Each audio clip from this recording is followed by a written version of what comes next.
Hey everybody, welcome to another episode of Think Your Way to an Epic Life. And today I brought a friend of mine who I haven't seen in a couple years, and she is one of the most powerful women that you will ever meet. This woman owns 7 different businesses.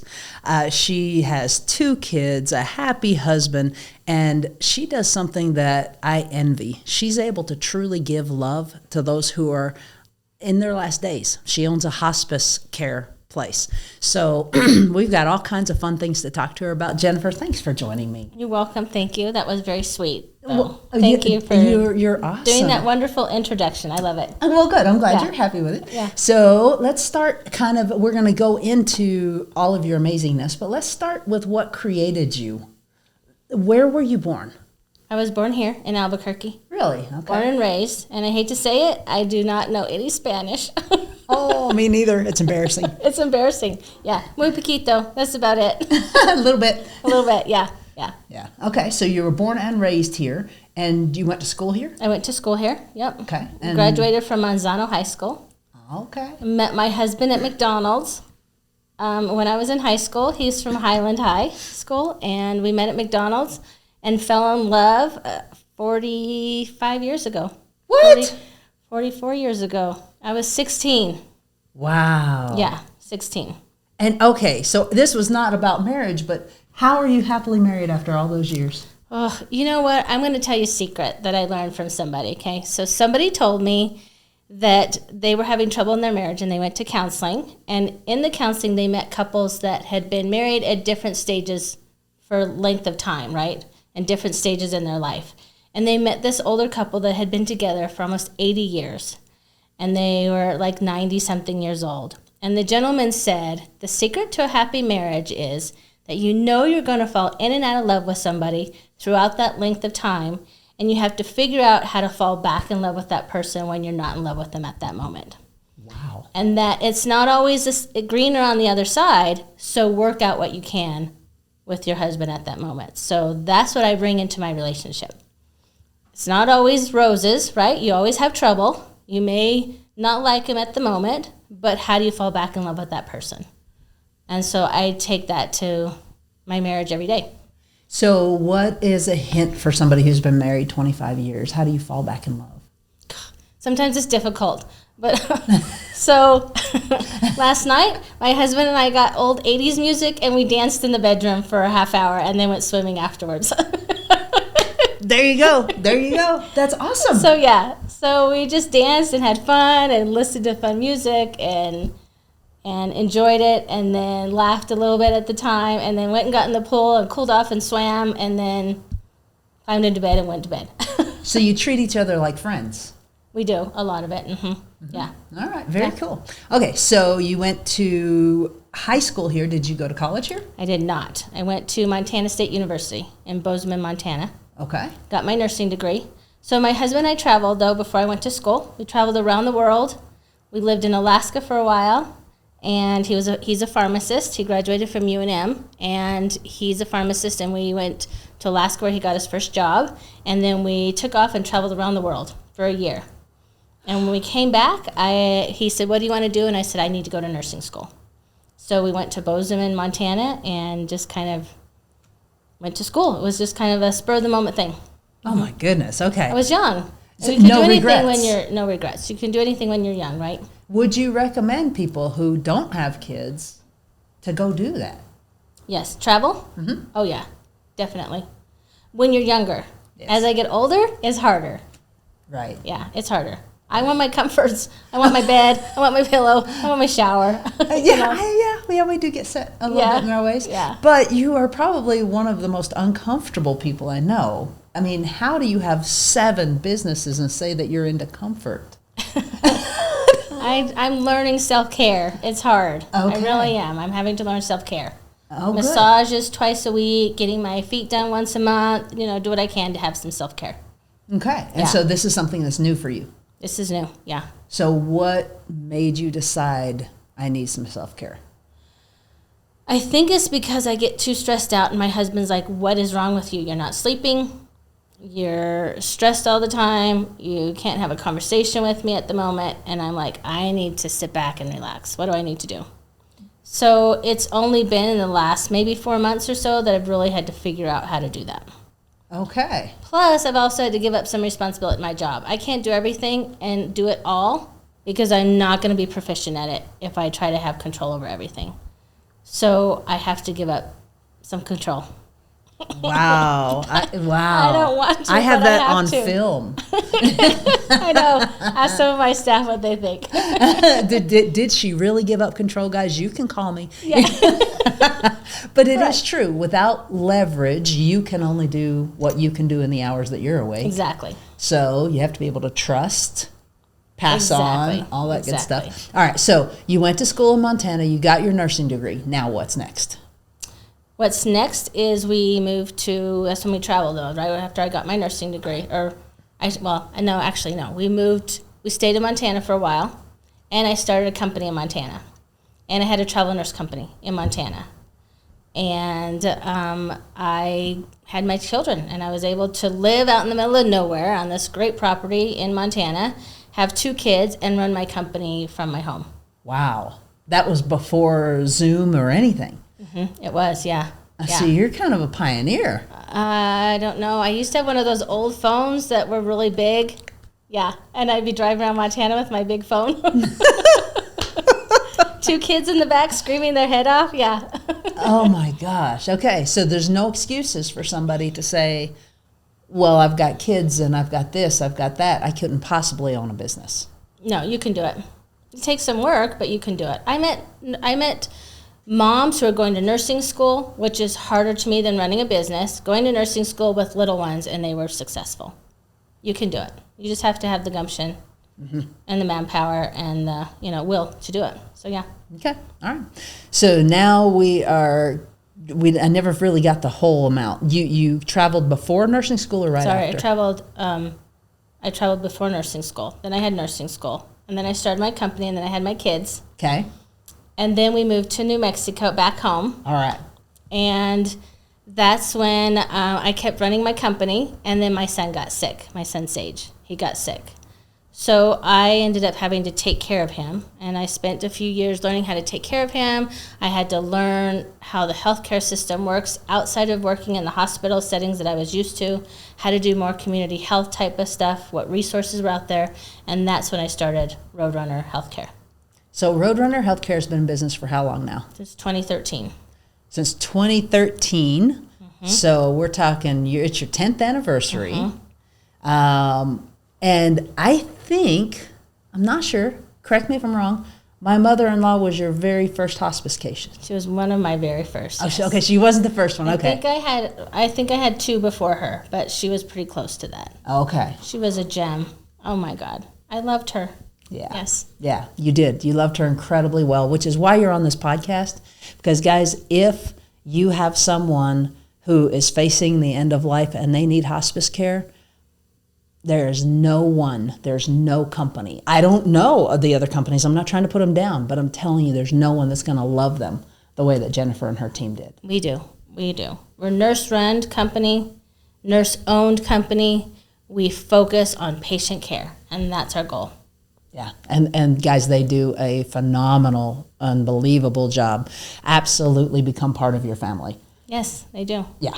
In every way, it's you can't go wrong. You can't go wrong. Okay, so you started it in 2013, mm-hmm. and 10 years later, what is the difference? How does it look now compared to when you first were a baby? So when I was a baby, I started out with just giving people knowledge about healthcare. I didn't take any money. I didn't do anything. I just did it because I wanted to, right?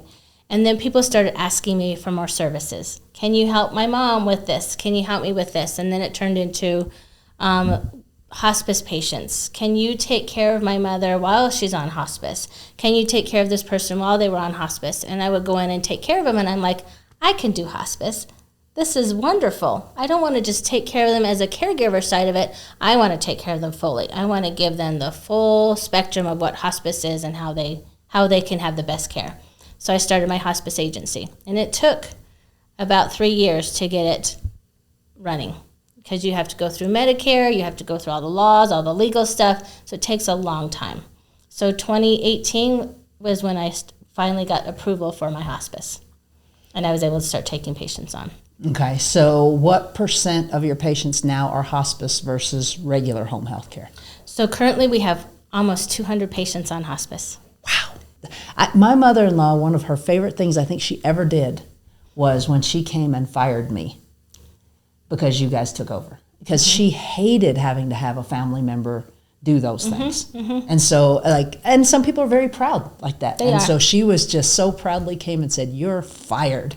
And just the biggest smile. I can see that. Yeah. Her hair's done up. She's got her beautiful outfit on. I can see that. Yes. Perfect. Yes. Everything was always perfect. And so Yes. keeping up appearances was incredibly important to her. And she couldn't keep up appearances with me because I was helping her. And then when you guys came in, it was just and she even brought donuts. She would bring donuts and just it was. Oh my gosh! But poor thing, she wanted me to do her hair. I don't do hair. I don't know how to do hair, and she taught me how to curl her hair and fix it. And sometimes she would go, "Oh, just forget it. Let's just leave it the way it is." I'm like, I am so sorry. I've tried so hard to fix your hair. But you know what? I would continue to do that to this day for any of my patients, fix their hair, and because that's what is important to her. So yeah. Well, she was a hairdresser all of her life, so it was very important. Oh gosh. Okay, so if someone now they don't know whether their family member would qualify for hospice, what do they do? They will reach out to us, to Roadrunner Healthcare, and we have a full team that will come out and meet with them and talk to them about the options that they have. So we have a gentleman called Jamel Ellison. He is what we call our bridge director, and he will go into a home and he will meet with the family and say, okay, you can do hospice or home health or caregiving. If we can't help you, here are your resources. Let me get you into an assisted living facility. Let me help you with this. Let me help you with that. And we cover the spectrum across the board on care for them. Okay. And if we can't do it, we're not going to sit here and try to figure out how to do it. We're going to send you to someone who can give them the best care. And that's what we do. And that's who they are, guys. So don't even hesitate. That's so cool that there's a one-stop shop with Correct. people that you can trust. All-inclusive. We call it all-inclusive care. That's amazing. So that is your mainstay business. Hospice. Hospice is the mainstay. Hospice is our main one. We now have home health. Okay. So we can do physical therapy, occupational therapy, speech therapy, skilled nursing, wound care, that kind of thing. And we have caregivers that can do up to 24-hour care in a home to take care of our patients. Wow. You have grown a lot. Yes. And we have a physician service that now can send physicians into facilities, and they can help take care of patients in their home. Into their home or a facility? Both. Either way. Wow. So you're like concierge doctoring. That's what we're trying to help, yeah. Wow. From New Mexico. One of my business partners, Catherine Sharp, is from northern New Mexico, and our goal is to help our New Mexicans get the best care possible. And we need it. We do need it. Yes, Healthcare is needed. Yes. Good healthcare is thank you for what you're doing. Thank you for what you're doing, because it just takes one person to step up just a little bit more to make everybody else around go, well, maybe I should step up just a little bit and give a little bit more care. So if that happens, everybody wins. Correct. And then we have this great staff. We have a beautiful staff, and one of our employees always says you have to be picked to be into our group, because we choose the best of the best, and we have the best of the best. Our staff is best. There's no question. You become like the 5 people you spend the most time with, and if somebody's hanging out with you, they're going to be elevated. All right. So you also, your son Sage, yes, has a nonprofit. Now that's not an easy thing to start. Can you walk us through that? Yes. So my son Sage at 4 had brain cancer, and he has some learning disabilities, but he's here with us today. And he works for my hospice and home health agencies. He plans our parties, he buys people their gifts, he decorates our office, and everybody loves him. So he has a lot of purpose at our office. And he wanted to give our patients a wish before they pass. So we started Sage's Wishes, and we actually have our first wish coming up in November 18th for a patient of ours who I'm going to cry if I even start talking about her, but she's the most beautiful person on the planet that I've ever met. She has ALS. She cannot move anything on her body except for her mouth, and she paints these amazing pictures with her mouth. And her wish is to have an art show before she passes. And so we are going to have the best art show that New Mexico's had in a long time for her. So, yeah.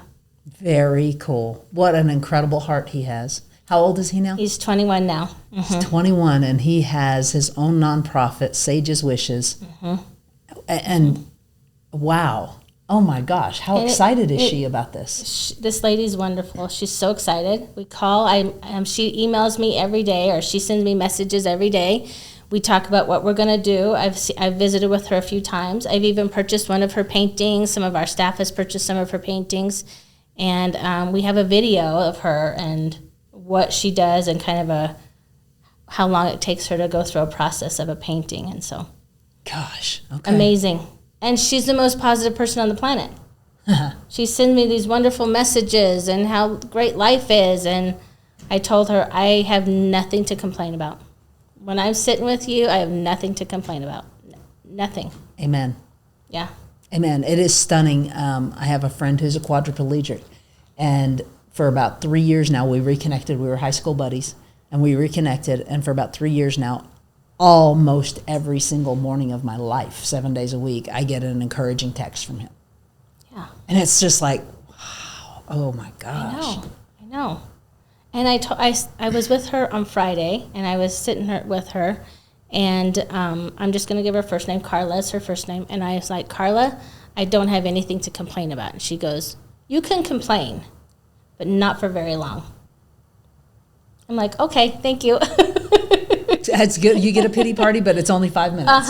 Yes. And then you have to move on. Then you move on, yeah. That's really good advice. Yes, it is good advice. I love it. I love it. Okay, so Sage's Wishes, Roadrunner. What else do you have going on? So we're trying to get our medical spa set up. So my friend Catherine Sharp is starting Goddess Labs. Goddess Labs. Mm-hmm. Labs, okay. Mm-hmm. And we're doing all of our training right now. So we currently do a little Botox. We currently do a little filler. We do some radio frequency and body sculpting. And we're going to start getting into the weight loss programs. So the Ozempic and the following the diets and all of that kind of stuff. So. Okay. Mm-hmm. My goodness. Wow. Is there anything else? Are there any other businesses? No, that's good. No. That should keep you going. Yeah. Okay. Yeah. So with all that, it sure makes sense why you said you're having self-care, a lack of self-care, and how cool of it that your husband John said, hey, something's hello, wrong with you. You're not noticing. What is that about us that we don't notice? Us at all. We put us as women to the side, and we don't notice when we're off of the edge and we need somebody to pull us back. So my husband asked me that, like, why are you don't need to do all of this. You don't need to be and say yes to everything. And I told him, I feel guilty. I feel guilty if I feel like I'm not contributing to help other people. That's why I became a nurse.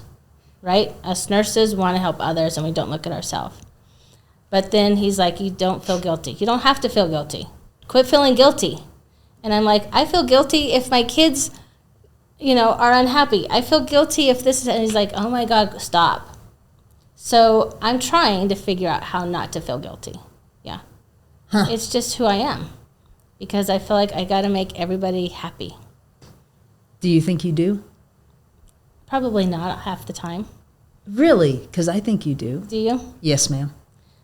I don't look at myself that way, right? I look at myself as I'm here to make sure my kids are good, make sure my family is good, right? Make sure people are taken care of and do what I can there. But I'm missing out on a lot, I could tell.